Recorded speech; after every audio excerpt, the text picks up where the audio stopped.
Rahim. Alhamdulillahi Rabbil Alamin. Allahumma salli wa sallim ala Sayyidina Muhammadin miftahi babi rahmatillah adada ma fi ilmillah, salatan wa salaman daimaini bidawami mulkillah wa ala alihi wa sahbihi. Allahumma salli ala Sayyidina Muhammadin salatan taftahu biha lana futuhal arifin wa tufaqihuna biha fid din wa ala alihi wa sahbihi. Assalamu alaikum warahmatullahi wabarakatuh.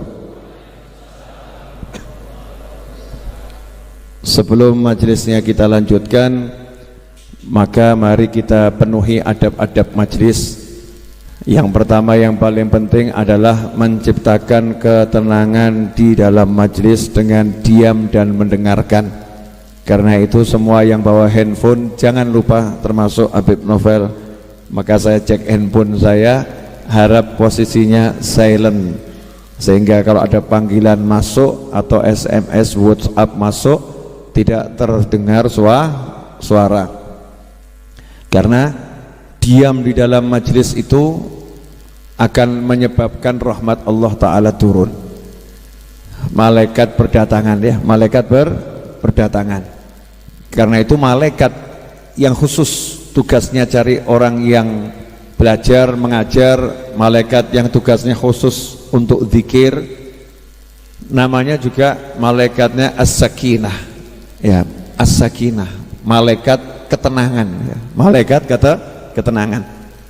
Karena itu kalau majelisnya tenang, maka nanti malaikat tenang datang, yang hadir jadi tenang.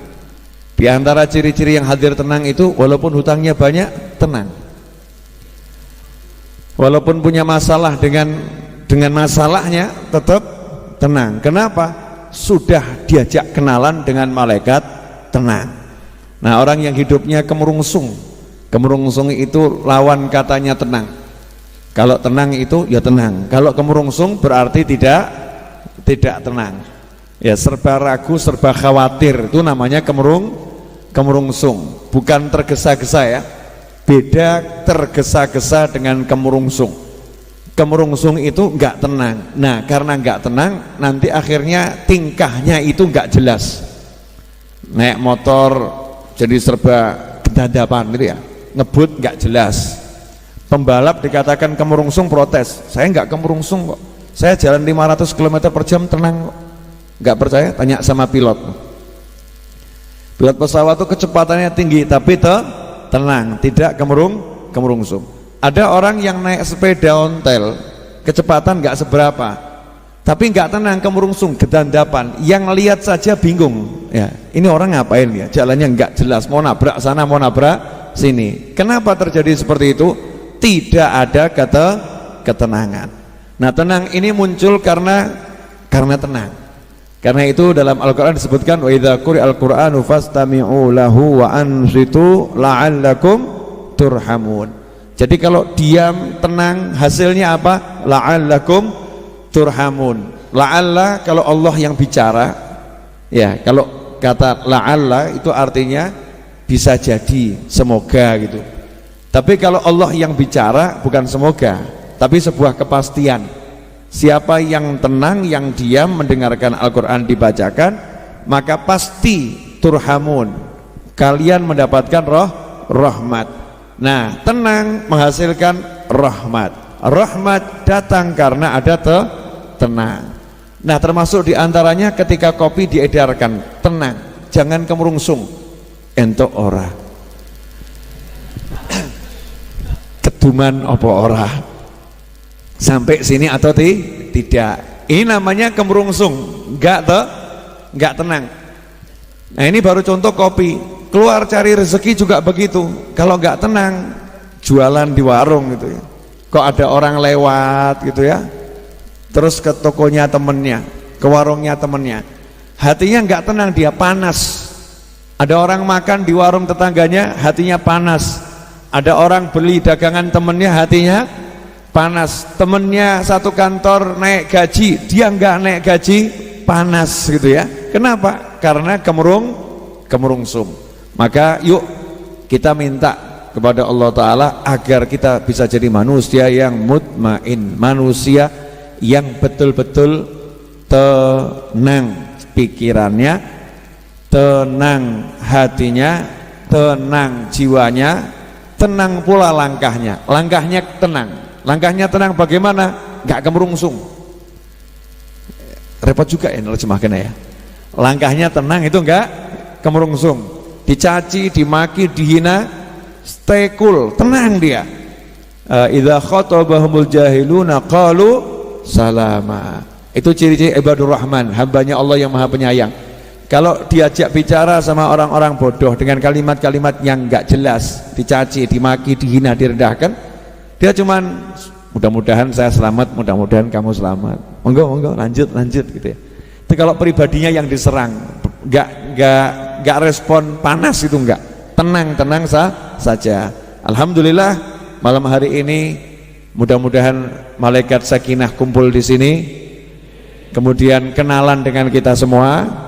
Setelah itu kita pulang, malaikatnya ikut ya, malaikatnya ikut, kemudian malaikatnya jadi teman kita dimanapun kita berada, sehingga bawaannya kita itu nanti dimanapun jadinya tenang. Bu, kalau suami gak ngasih duit, ibu tenang atau kemerungsung? Sambil dincipi yang dapat kopi, tenang atau kemerungsung, Bu?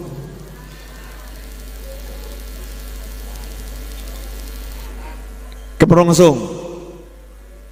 Saya naikkan level pertanyaan lebih tinggi. Ibu kalau dengar gosip suami ibu nikah lagi, tenang atau kemerungsung?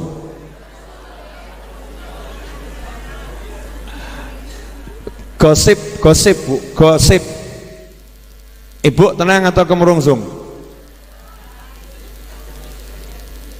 Jawabannya cukup jelas dari atas sana sambil ngelempar kopi.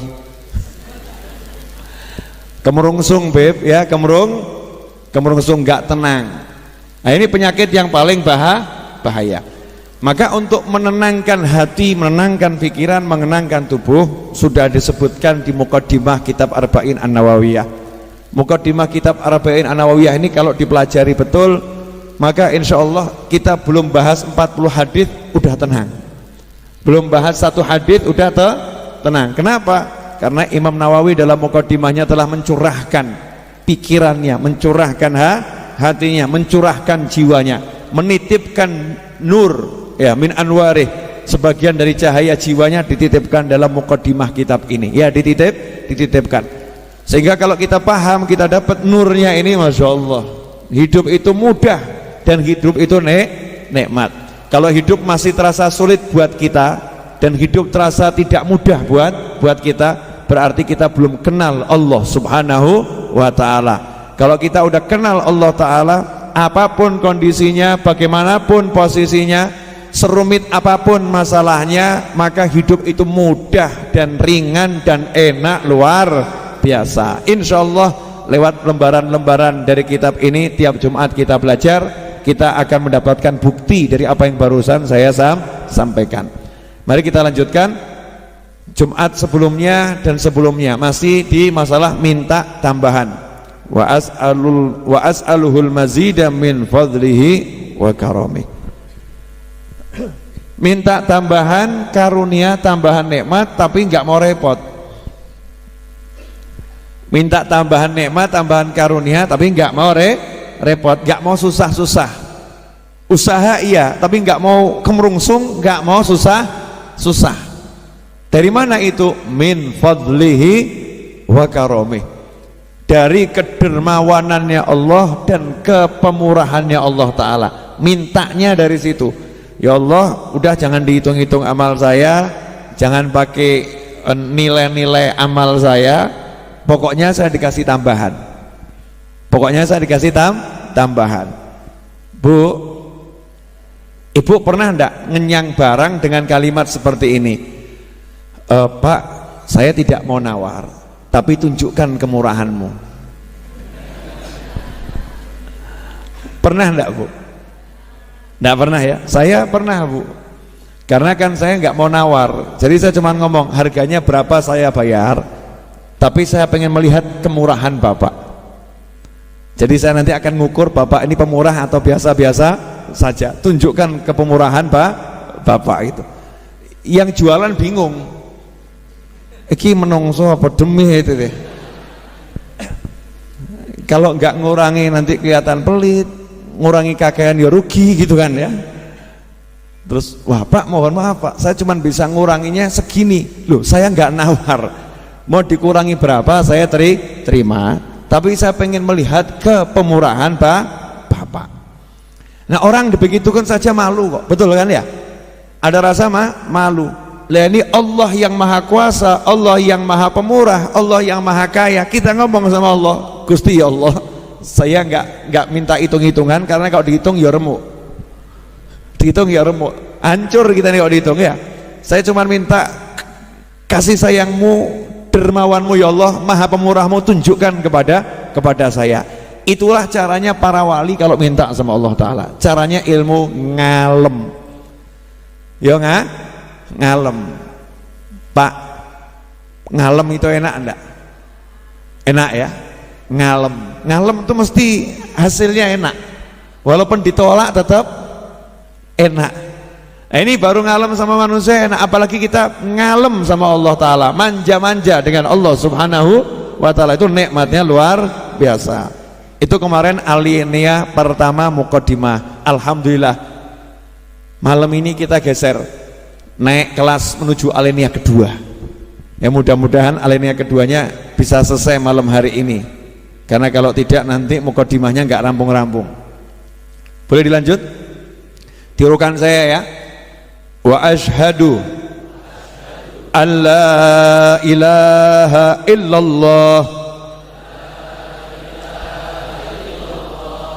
al-wahidul qahhar al-karimul ghaffar wa asyhadu anna muhammadan abduhu wa rasuluh wa habibuhu wa khaliluh afdalul makhluqin al-mukarramu bil Qur'anil aziz al-mu'jizatil mustamirrah ala ta'aqubis sinin wa bis sunan al-mustanirati lil mustarsyidin al-makhsusu bi jawami'il kalim wa samahatid din salawatullahi wa salamuh alaihi wa ala sairin nabiyyin wal mursalin wa ali kullin wa sairis salihin. Alhamdulillah kita udah baca bersama-sama alinea yang kedua. Diawali dengan kalimat syahadat tauhid, wa asyhadu an la ilaha illallah. Kalau kita orang masuk Islam itu syaratnya mengucapkan dua kalimat syahadat. Kalau mengucapnya cuma satu belum muslim. Ini penting untuk dibahas. Ya, ada orang kok saya yakin sama Allah, saya percaya sama Allah, tidak ada Tuhan kecuali Allah, tapi saya nggak percaya sama Nabi Muhammad SAW. Saya mau nanya, orang yang seperti ini berarti percaya enggak sama Allah? Enggak. Kalau dia percaya sama Allah, dia pasti percaya dengan Nabi Muhammad SAW. Kenapa? Karena Allah yang mengutus Nabi Muhammad SAW. Karena Allah telah memilih Nabi Muhammad SAW sebagai kekasihnya, sebagai makhluk yang paling mulia yang diciptakan Allah Ta'ala, dan seterusnya dan seterusnya. Maka tidak ada kalimat saya percaya sama Allah tapi nggak mau percaya sama Nabi, nggak ada.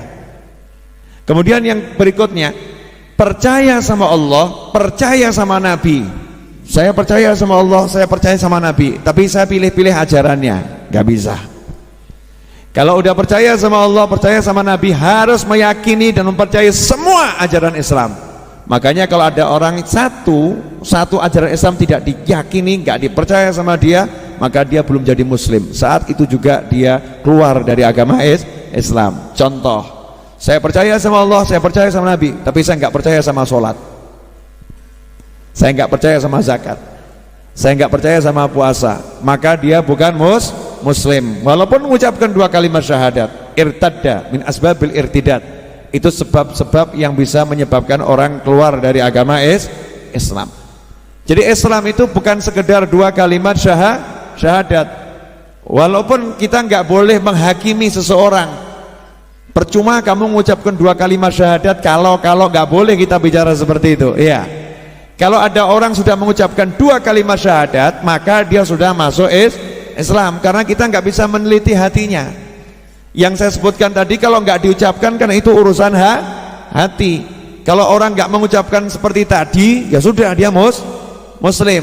Perkara hatinya punya keyakinan A sampai Z, yang tahu hanya dia dengan Allah subhanahu wa ta'ala. Makanya kita nggak boleh menuduh ya dan menghakimi siapapun orangnya dengan kalimat kamu telah kafir, kamu telah kufur, kamu telah musyrik, dan seterusnya kecuali kalau ada perbuatannya yang menunjukkan kemusyrikan, ya, atau ada perbuatannya yang menunjukkan dia telah keluar dari ajaran Islam dan keluar dari agama Islam. Nah, ini bahaya, gak gampang. Makanya hati-hati, jangan suka musyrik-musyrikan orang lain. Ya, ini fenomena kadang ada orang begini, jangan terlampau muji-muji Nabi Muhammad SAW. Kamu tuh jangan terlampau muji-muji Nabi, puji-puji Allah, jangan puji-puji Nabi, nanti kamu mengkultuskan Nabi loh, nanti kamu mengkultuskan Nabi. Puji-puji Allah, jangan puji-puji Nabi, nanti kamu mengkultuskan Nabi. Imam Nawawi menjawab, ya, saya akan bahas kitab ini, nggak keluar dari sini ya, bahas kitab ini. Kalau kita lihat Imam Nawawi tadi mengucapkan 2 kalimat syahadat, diawali dengan syahadat tauhid, setelah wa asyhadu an la ilaha illallah, itu masih dijelaskan Allah itu bagaimana, al-wahidil qahhar, yang maha sendiri, maha esa, al-qahhar, maha penakluk, al-karimul ghaffar, yang maha dermawan dan maha memaafkan, mengampuni.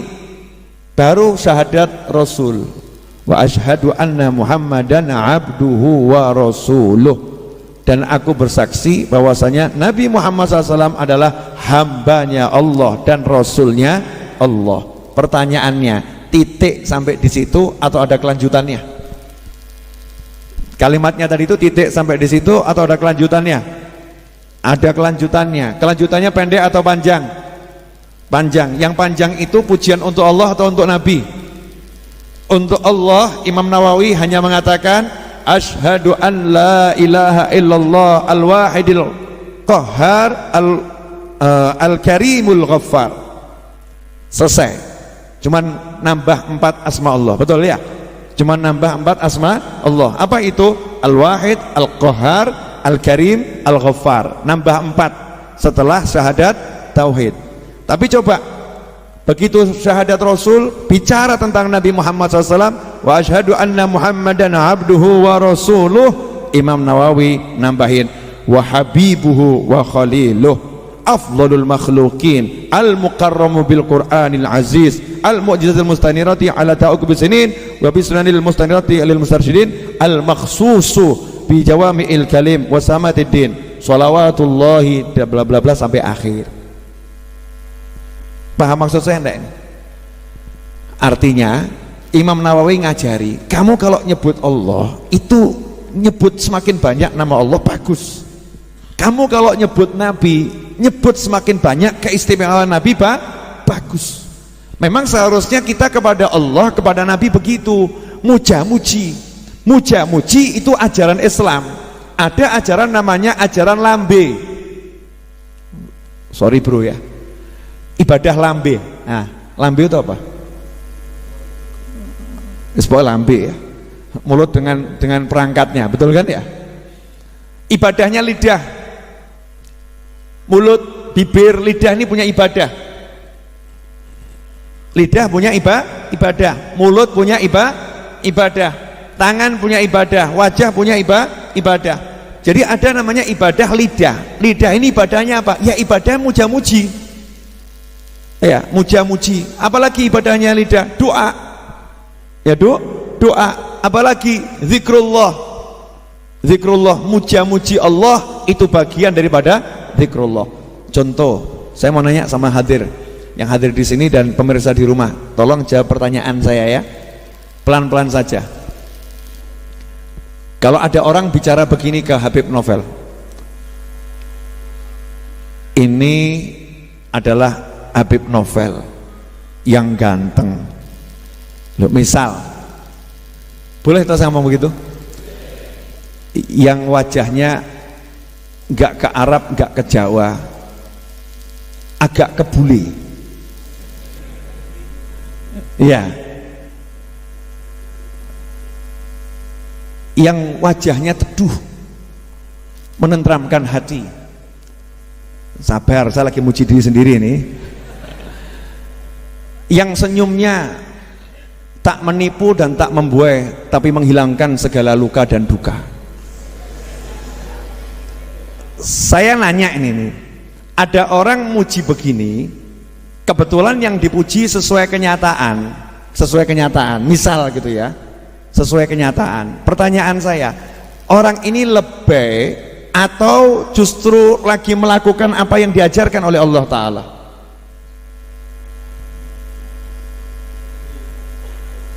Pertanyaan.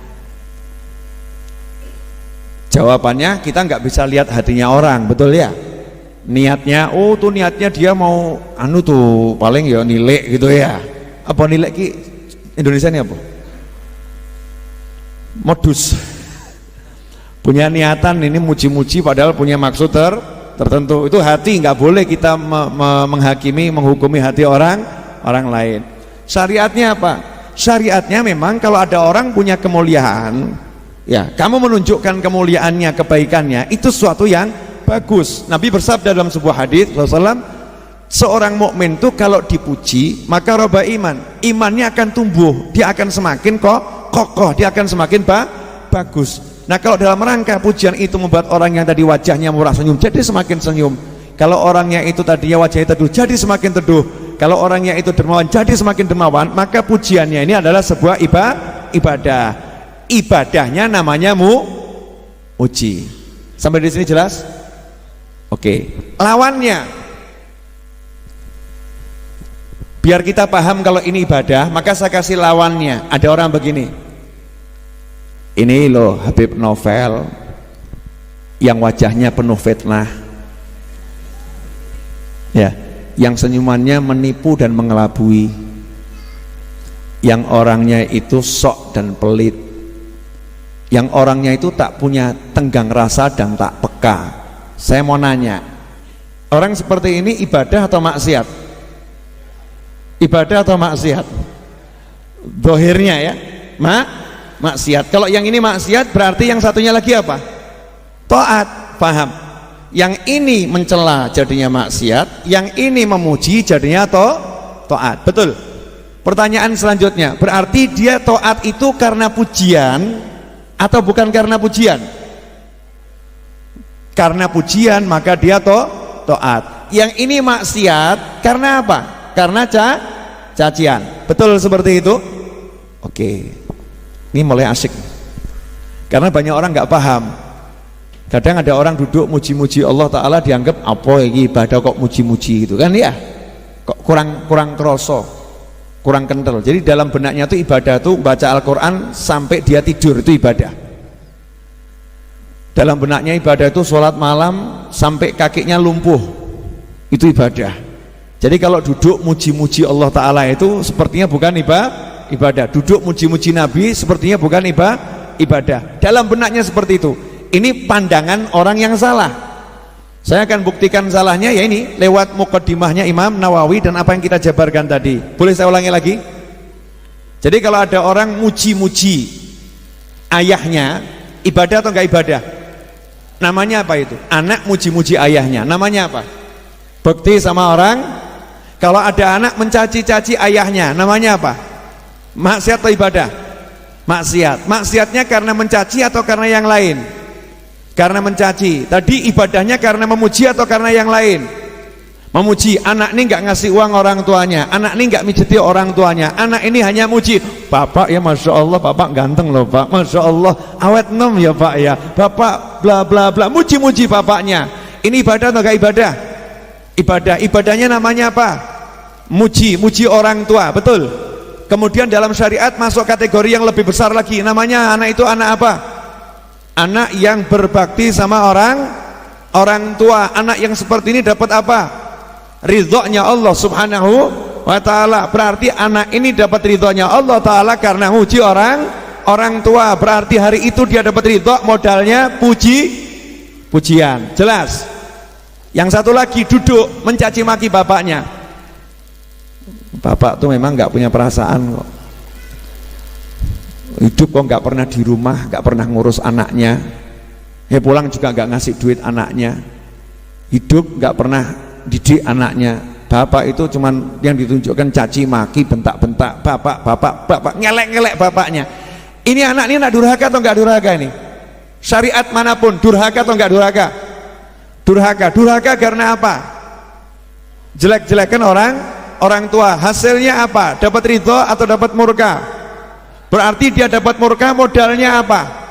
Lisan yang mencela orang tua. Saya naikkan sekarang, boleh? Ada orang duduk seperti ini, golek duit ke angel ya, golek duit ke angel, pasar kok sepi, hidup kok seperti ini, hidup kok seperti ini, gimana ya hidup kok begini, dipecat lagi, rasanya pengen mati. Sampai kapan ya aku seperti ini? Tuhan memang tidak adil kepadaku. Saya mau nanya, orang ini lagi taat atau maksiat? Maksiat kelas ringan atau kelas berat? Kelas ringan atau kelas berat? Kelas berat. Gara-gara apa? Lidah. Betul kan, Li? Kita kan mau nilai kan harus lidah. Kalau hati kan nggak ngerti ya. Ini ada orang bicara, kita dengar, kita lihat, atau tulisan yang kita baca.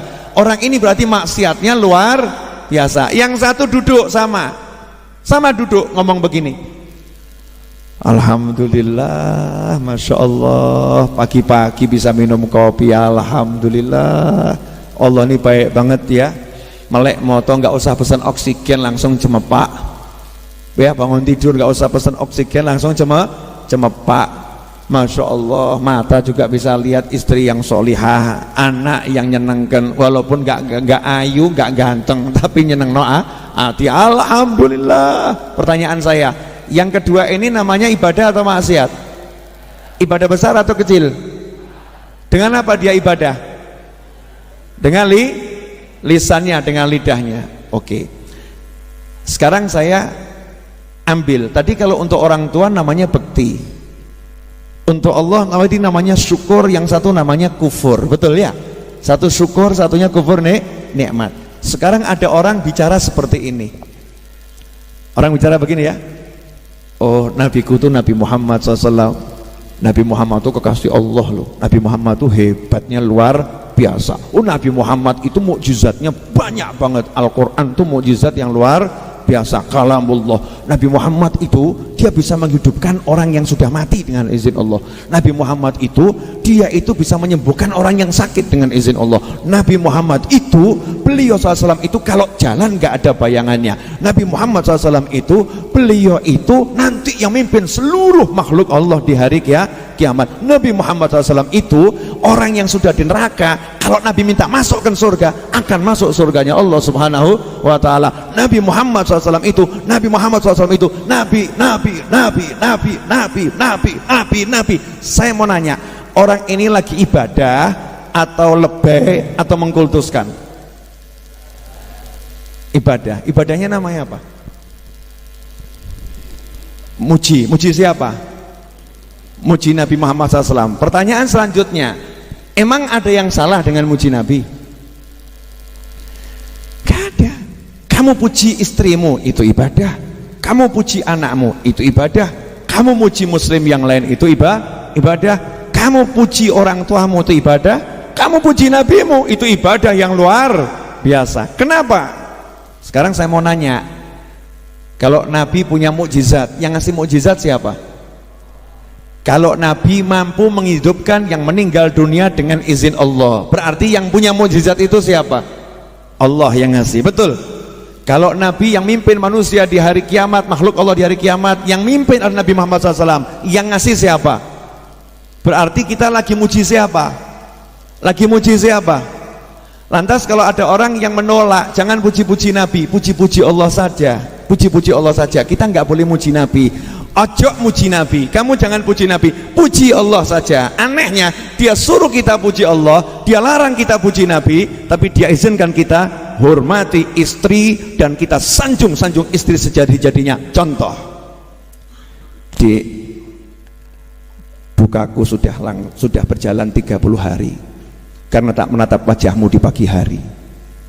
Saya mau nanya, ini lebih enggak ini? Bu, lebih enggak Bu? Lebih, tapi ibu suka enggak kalau dibegitukan? Maksudnya suami spontan ngomong begitu, suami pergi berangkat ke luar negeri gitu ya, cari nafkah. Terus tiba-tiba video call ibu, terus ngomongnya begitu. Ibu bahagia atau enggak bahagia? Anaknya ngomong cie, anaknya cie, bapak gitu kan. Ibu bahagia. Pertanyaan saya, itu kira-kira nyata atau dusta? Fakta atau dusta itu ucapannya itu? Itu adalah sedikit fakta dibalut dengan banyak dusta. Sedikit fakta dibalut dengan banyak dusta. Tapi itu menyenangkan atau enggak menyenangkan? Itu ibadah atau bukan ibadah? Itulah satu-satu di antara satu-satunya ya, dari sekian banyak dusta, di antara dusta yang menjadi ibadah, yaitu dusta untuk menyenangkan istri. Betul kan? Ada enggak yang bilang kamu ngawur? Kalimat seperti ini, Dek, tanpa dirimu aku tak dapat menjalani kehidupan ini. Saya mau nanya, orang begini musyrik enggak ini? Orang ini enggak musyrik, hatinya enggak musyrik kok, lisannya juga enggak kemusyrikan. Dia menunjukkan jati diri atau penilai istri buat dia, kemudian pengen menghibur istrinya dengan kalimat cinta, dan cinta itu serba lebih. Kalau kamu jatuh cinta enggak lebih, berarti palsu cintamu. Sekarang cinta harus lebih ya, cinta itu hanya 5 huruf, love itu 4 ya, mahabbah mim ha ba tak marbutoh gitu kan ya. Mahabbah itu, mawaddah, cinta itu memang hurufnya sedikit, tapi kalau udah bab cinta mesti harus lebih ya, seperti Kanjeng Nabi Muhammad SAW. Gak enak aku, boleh ya ngomongnya? Nabi itu kalau bab cinta ya luar biasa. Masuk Kanjeng Nabi lebih, enggak tahu ya, luar biasa. Jangan pakai kata lebih untuk Nabi Muhammad SAW, buat diriku lebih. Kalau Rasul luar biasa.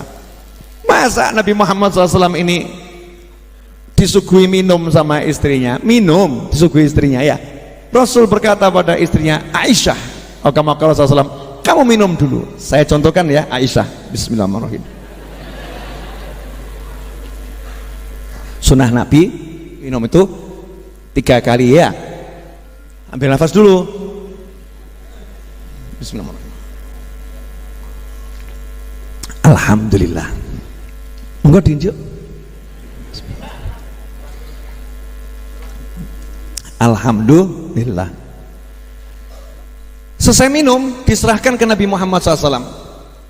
Kalau kita tahu bekas bibir istri di sini, kalau kita puter, bismillahirrahmanirrahim. Alhamdulillah. Kalau kita, Nabi Muhammad SAW babnya mahabbah, cinta ya, love is love not blind. Kalau blind nabrak jelungup repot kan ya. Oh, cinta itu harus lihat kok ya. Orang buta pun tunanetra kalau jatuh cinta mendadak bisa melihat kok. Bener loh, orang tunanetra itu kalau jatuh cinta ngomong sama istrinya ya, yang istrinya tunanetra, dia tunanetra, dia akan berkata, keindahan parasmu mengalahkan purnama di malam hari. Tunanetra. Karena jatuh cinta. Masa kamu yang melek jadi buta? Kan ya enggak toh ya. Lanjut. Ini minum di sini. Diserahkan ke Nabi Muhammad SAW. Apa yang dilakukan Rasulullah SAW? Diputer, dicari. Ya, dicari mana bekas bibirnya Aisyah. Begitu ketemu, langsung diminum. Sama ditunjukkan tuh. Ya, ajib ya. Allahumma sholli wa sallim alaihi. Nabimu itu. Ya, Rasulmu begitu SAW. Nah, tiruan nanti pulang dari sini lebih buat kamu lebih ya. Sama istri begitu. Kalau Rasul luar biasa, kesungguhan itu cinta begitu. Tunjukkan. Ditunjukkan. Makanya orang-orang soleh karena hatinya itu sangat cinta pada Nabi Muhammad SAW. Sangat cinta pada Nabi Muhammad SAW. Kalau udah nyebut Nabi SAW nggak ngerem, nggak mandek. Kalau nggak dikerem tuh nggak mandek, keluar terus dung muji Nabi terus. Ya muji Nabi. Muji Nabi kenapa? Pengen nunjukkan ke Allah, ya Allah aku paham kekasihmu loh ya Allah. Ini kekasihmu toh ya Allah. Ini yang kamu sayang ya Allah. Aku paham beliau ya Allah. Tujuannya apa? Ya Rabb please love me too. Gitu loh. Paham gak? Apa? Jadi yang diincar siapa? Nabinya atau Allahnya? Allahnya, dalam rangka mengincar Allah. Ya Allah aku paham nabimu ya Allah. Ya Allah aku muliakan nabimu ya Allah. Ya Allah aku agungkan nabimu ya Allah. Tolong aku ya Allah ya. Aku menghargai kekasihmu ya Allah. Aku paham kekasihmu ya Allah. Allah senang. Lah ini Allah udah bilang ini kekasihku. Ini yang paling kucintai. Kita tambah ngomong jangan puji-puji dia, puji Allah yang saja. Ya Allah ya nesu toh ya. Loh, kamu ini nggak menghargai aku. Aku suruh kamu agungkan beliau. Aku suruh kamu untuk muliakan dia. Tapi kamu tidak mau. Kamu nggak mau. Kamu mintanya ke aku. Maaf, kamu tidak akan dapatkan aku kecuali lewat dia. Kamu nggak dapatkan aku kecuali lewat dia. Kamu nggak bisa syahadat kecuali harus syahadat ada dia. Kamu nggak akan sah solatmu kalau nggak ada solawat kepada nabiku. Kamu tidak akan sah Islammu kalau nggak ada nabiku. Kamu tidak akan masuk surga kalau Muhammad SAW nggak masuk surga dahulu sebelum engkau. Allahumma sholli wa sallim wa barik alaih. Sampai di sini paham? Jadi muji Nabi itu ibadah atau bukan ibadah? Ibadah. Yang kita ibadahin siapa? Allah. Ibadah tetap ke Allah. Bentuknya muji Nabi. Makanya jangan pernah membeda-bedakan. Kalau orang tua boleh dipuji, kalau istri boleh dipuji, suami boleh dipuji. Oh kalau bos, sangat boleh dipuji. Iya bos sangat boleh dipuji. Calon presiden puji-puji habisan. Nabi ojo. Kamu muji Nabi musyrik loh. Kamu muji Nabi mengkultuskan loh. Kamu muji Nabi berlebih-lebihan. Ini kan anehnya luar biasa. Paham semuanya? Maaf saya harus jelaskan ini biar orang paham, biar ngerti. Makanya di dalam salah satu ya dari sekian banyak ajaran-ajarannya para sufi dan ajarannya para habaib, para kiai, di situ ada yang namanya sama baca qasidah. Kalau bahasa modernnya nasyid. Ya, ada nasyid gitu. Di situ lagu-lagu yang untuk Nabi mesti ya luar biasa. Contoh apa li? Misal gini ya. Ya Rasulullah, ya Rasulullah, salamun alaik, ya Rafi'ash syani wad daraji. Ya Rasulullah salamun alaik, ya Rafi'ash syani wad daraji, anta babullahi mu'tamadi ya akhirati khud biyadi ya. Jadi contoh mengatakan duhai Rasul, engkau adalah pintunya Allah dan engkau sandaranku. Engkau pintunya Allah dan engkau sandaranku. Ada orang bilang bersandar kok ke Nabi, bersandar ya ke Allah. Lawang lagu di Indonesia aja lah kok, engkaulah sandaran hati. Gimana tuh lagunya? Hah? Siapa? Leto. Gimana lagunya itu? Yang akhirnya tadi loh, gimana? Bu, gimana Bu?